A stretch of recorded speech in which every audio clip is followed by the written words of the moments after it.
I think it's important sometimes to remember and remind ourselves what the Good Friday Agreement was actually about.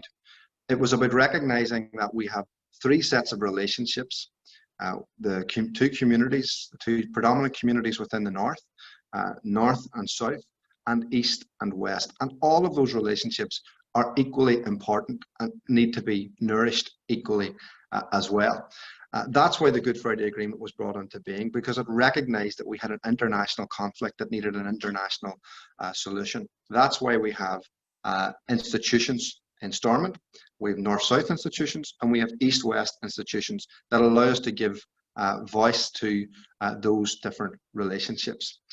The minute you threaten to put a hardened border on the island of Ireland, either deliberately or accidentally, or because of other actions that you have taken, you are threatening to rip up a key part of that Good Friday Agreement.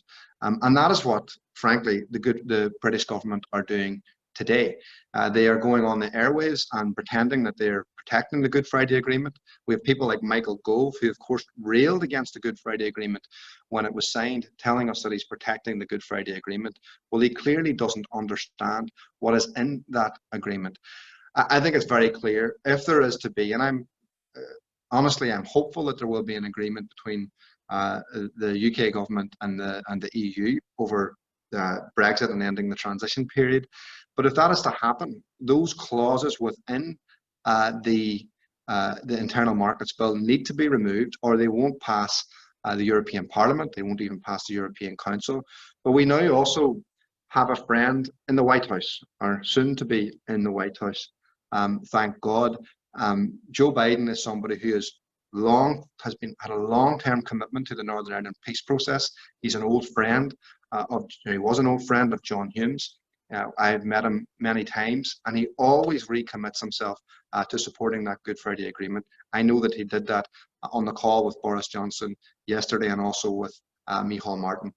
It is very clear, and it has been clear for quite some time, the British government have no chance of doing a trade deal with the US if they do damage to the protocol and in turn to that Good Friday Agreement. So it is very good to have that support coming from the Irish government, from the European Union, and now from the new incoming